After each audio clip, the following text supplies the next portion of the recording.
Okay, thank you, George. So, I'm a postdoc at Aix-Marseille School of Economics, and this work is a joint work with Raouf Boucekkine from Marseille also, and Quentin Petit from EDF. So the purpose of this work is to use min-field game tools to solve some theoretical questions arising in migration economics. Uh, so let's tell some words about economic geography and migration economics. So in economics and in spatial economics, migration, so the spatial mobility of labor, is an important line of research. And usually we assume that people typically they want to migrate in order to increase some measure of utility. So typically they migrate to increase their real wage or economic variables like this. And the problem is that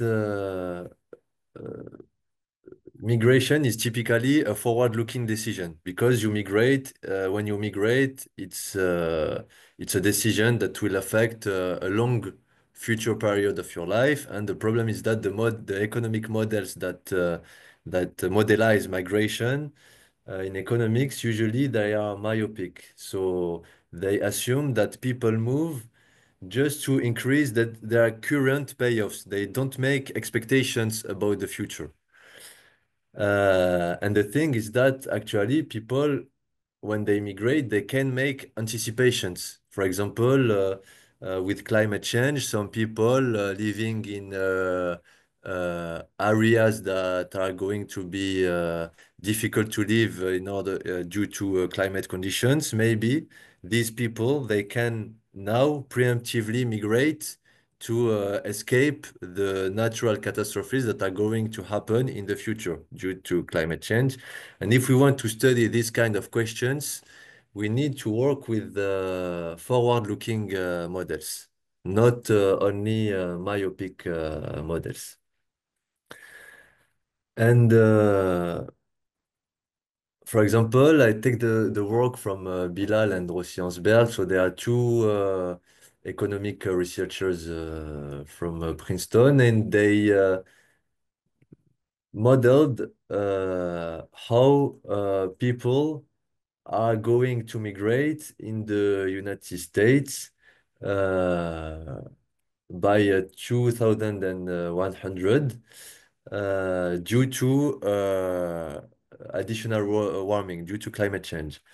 And what they show is that people are mostly going to move from the coastal areas that are like very risky in terms of climate change to the central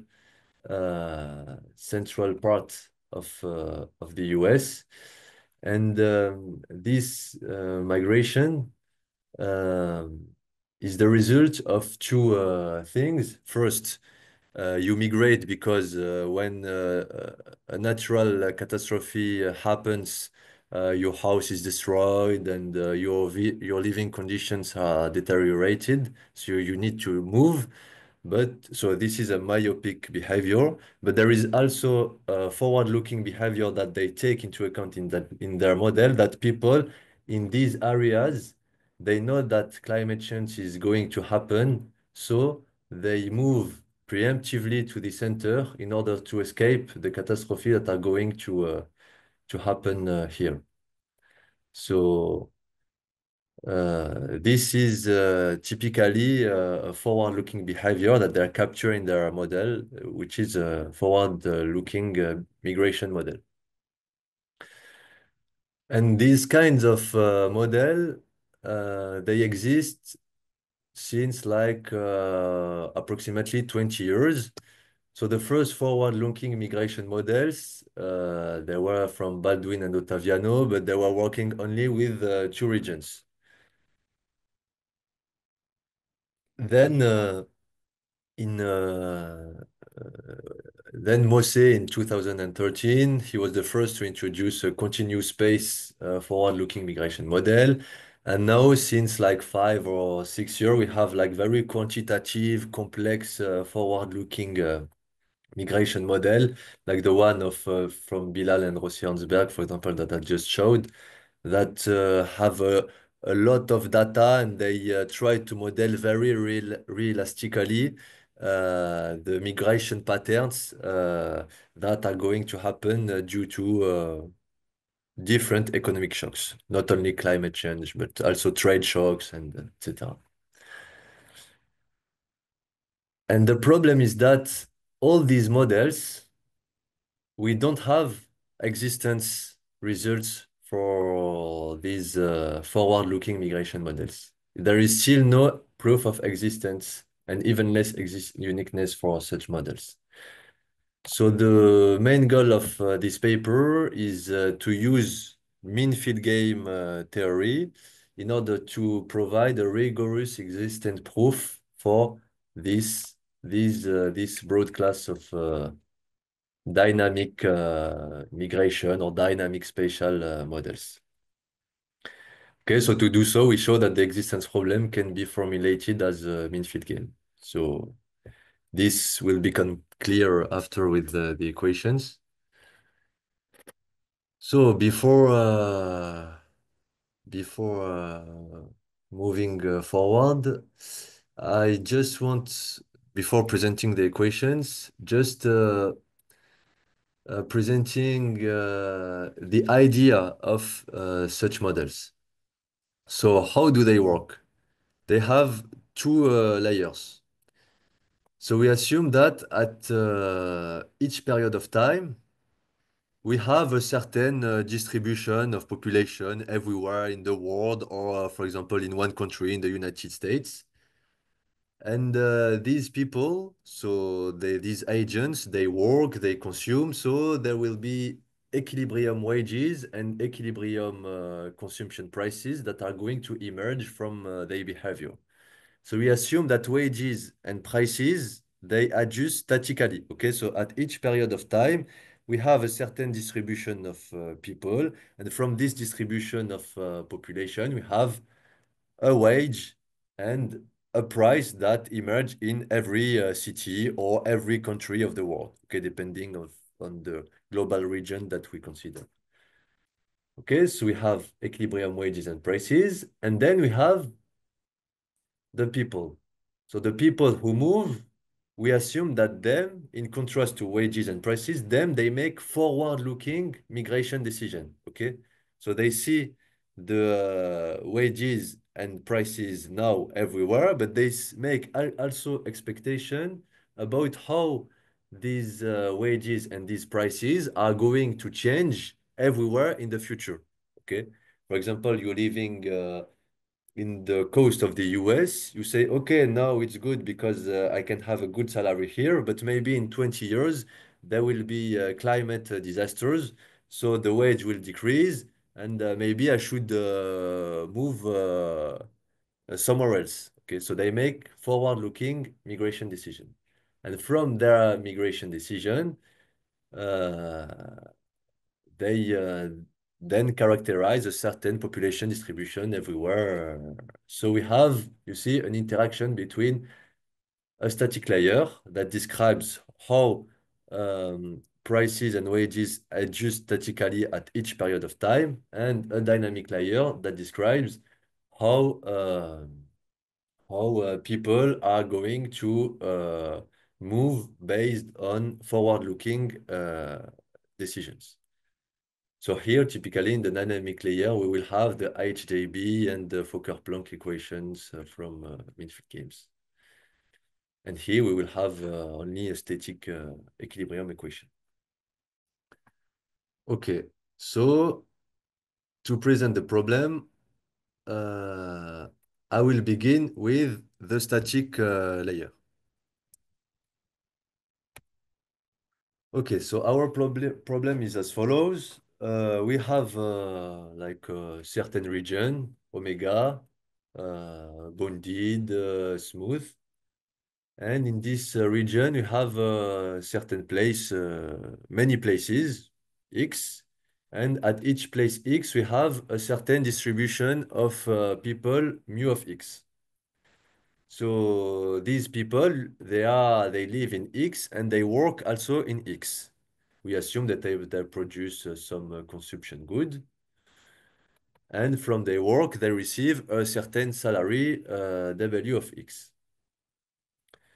Then we have other places, like for example, place Y, where we have like mu of Y, W of Y, and every place we assume that in economics we say that they produce a variety of the good, okay? So it's kind of the same good, but it's slightly different, okay? For example, here we have a brown box, and in Y they produce a blue box, okay? And we assume that people, they want to consume a bit of everything. And as they want to consume a bit of everything, there will be trade between locations. And we assume that this trade is costly, okay? It's costly to move a box from X to Y. And this cost is to XY. Okay, it's a multiplicative cost. Okay, so now uh, the price of a good produce, we assume that one guy produces one box, okay? We say that production is one-to-one from labor. And if production is one-to-one from labor and competitive, we can show that the price of a good produced at X is simply W of X, okay? It's the salary. Then this good is produced, is moved to Y at a cost to XY. So the price of a good produced at X and consumed at Y is W of X multiplied by to XY. Okay. Now, people that live at Y, okay, they consume goods from X, but they also consume goods from everywhere. Okay. And I don't explicit the mathematical calculations, but we can show that actually the share of imports from of Y from X in Y, what they do, they compare the price of the good at X with the price of the good everywhere in in the world, okay, or in the region. So here, sigma is higher than 1, so this is negative. So if the price of the good at X is low, the share of imports of X coming from, of Y, sorry, coming from X will be higher, okay? Uh, okay, so this is the share of imports of Y from X, okay? Y, they take this share of box from X. Okay, so now if we want to compute the value of exports from X to Y, this is the share. And the global amount of money that they have in Y, their income, their total income is W of Y mu of Y. So the value of exports in euros from X to Y will be, or in dollars from X to Y will be the share of goods that come from X multiplied by the total income of people living at Y, okay? People living at Y, they have a portfolio, like an income, a total income of W of Y, mu of Y, and they divide this income to buy boxes from everywhere. And they will use this amount of dollars to buy boxes from X. Okay. So at the equilibrium, we assume that we have trade balance. Okay, so the total amount of income of people living at X will be equal to their exportation. Okay, people living at X, their income comes from their sales, okay? So we end up with this equation, and we show that the value of exports from X to Y was given by this. So we end up with this trade equilibrium equation. And we have a first problem, static problem arising here. The equilibrium wage is supposed to equalize to solve this equation for a given probability distribution mu. So as you can see, it's an integral problem, a non-linear integral problem. So we add this normalization condition also to have uniqueness. And so it's not an easy problem. And the first thing that we showed is that that was our first result, that for any probability measure mu on omega, we showed that actually we have a unique solution to this problem. Okay, so given a population distribution, we know that in our model there is a unique wage map that clears the labor market. And you have also a regularity result on W. Okay, so for the proof for existence, we use so Schauder fixed point theorem. And for uniqueness, we use homotopy approach. So first, we show that when 2 equals 1, uniqueness is immediate. The problem is very simple. And then we take uh, like a general trade frictions, and we construct a smooth path from 2 equal 1 to our trade friction tau, and we show that uniqueness uh, is kept along this smooth trajectory.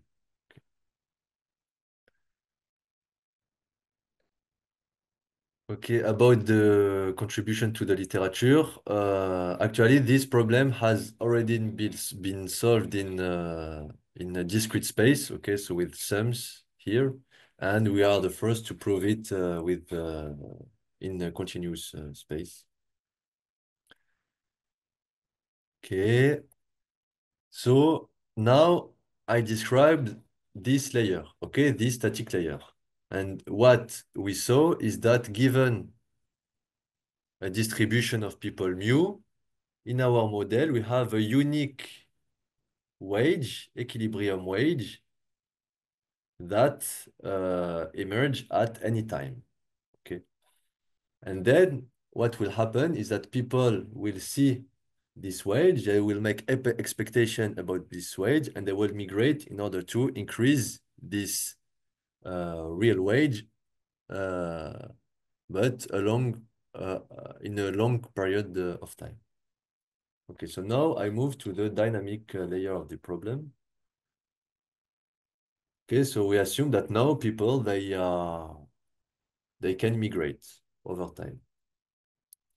So we introduce forward-looking migration decisions, and we assume that the position of an agent is the following one, okay, follows the stochastic process. So the agent will control his velocity alpha. And we have some noise.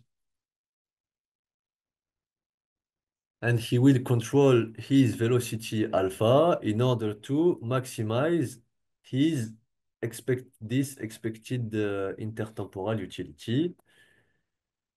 So it's the real wage minus the cost of moving. So the real wage depends naturally on W, and you assume that the cost of moving is quadratic. Okay. So people, they control their velocity. X here is their position in the region, and they move in order to have the maximum real wage over time and to minimize their displacement cost, the immigration cost. And in the end, we end up with this problem. So people, they choose alpha to maximize this intertemporal utility.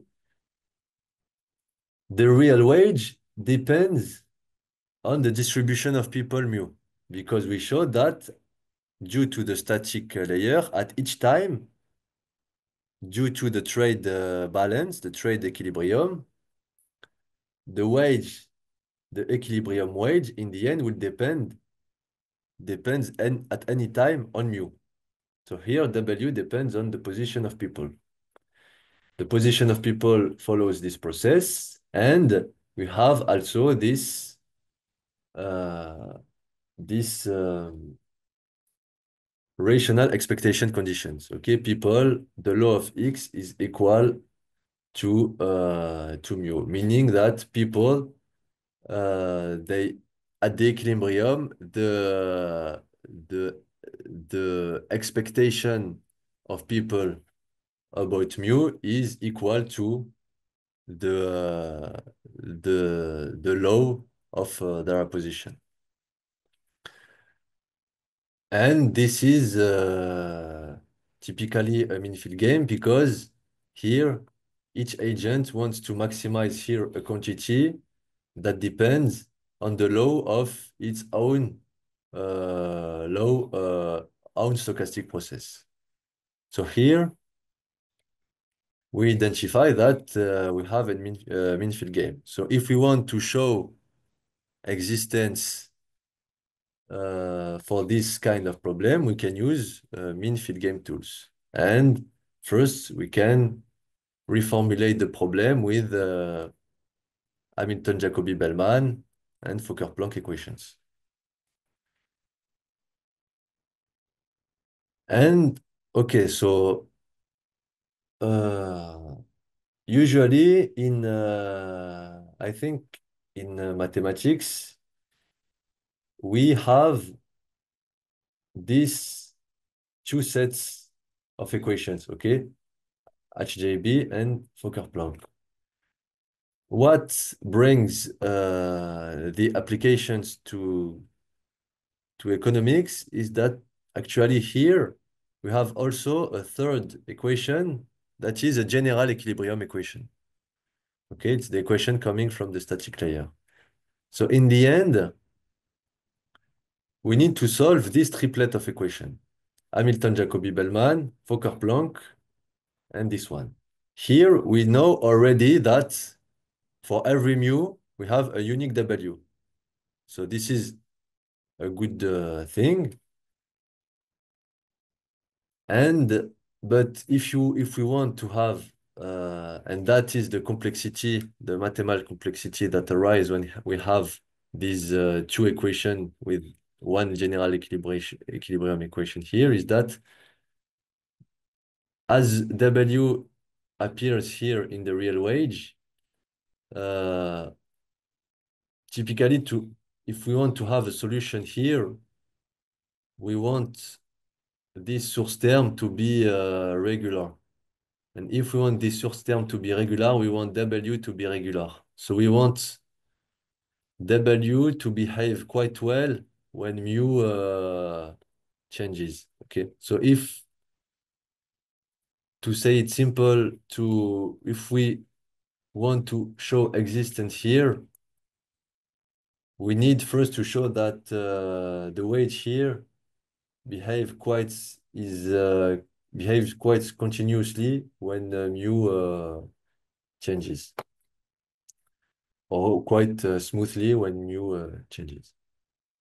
Okay, so we prove that It's the main result that we have at least one solution to this triplet of equation, and therefore one dynamic equilibrium.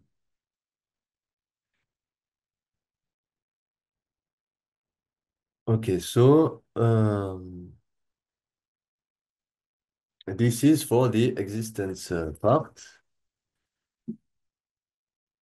Then we wanted to see what the MFG theory can tell us in terms of economic intuition. So to do so, we applied our model to a really simple economy. Uh,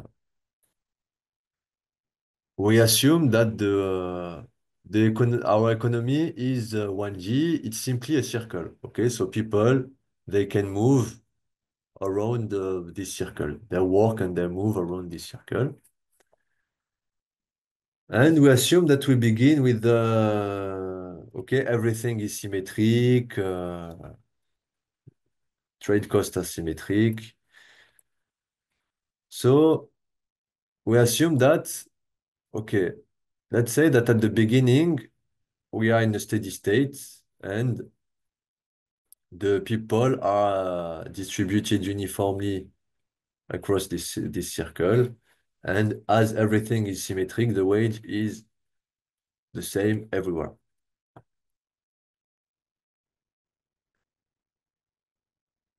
A question that is very, very important in spatial economics is the question of agglomeration and dispersion. Like, um, we want, like, a central question is to explain, like, how, for example, how cities emerge, why people live together, or why we have sometimes some cluster of people that live together, some dynamic regions, and some regions that are very empty.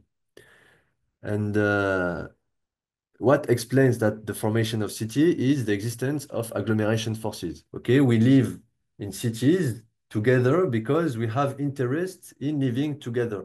For example, when I live near someone, I can have knowledge spillover. Okay, I can get some knowledge from his knowledge. Okay, or we have also economies of scales. These are agglomeration forces. But there is also dispersion forces. These are the bad aspects of living in a crowded place, okay? Because you have noise, you have pollution, you have etc. And so there is a tension between agglomeration and dispersion forces that in the end explain the spatial scales of cities, okay? In economics, that's how we explain the existence and the scale of cities. And so to study these agglomeration and dispersion forces in our model, we will make a small experiment. Okay, as I said, we begin with the stationary uniform equilibrium here. And okay, let's just perturbate this stationary equilibrium. Okay, we assume that we put more people in some places and less people in some places. Then the economy will evolve according to the mean field game equations, okay, plus this one. And if the perturbation tends to increase over time due to the MFG equations, then this means that we are in a city characterized by agglomeration. And if the perturbation dampens, this means that the city is characterized by dispersion forces. Okay, people, they don't want to live, they prefer to live far from each other. Okay. Um, so,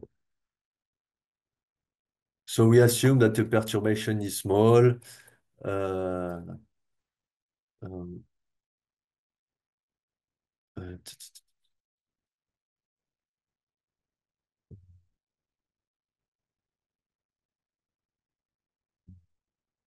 seconds. I try to want to explain this well.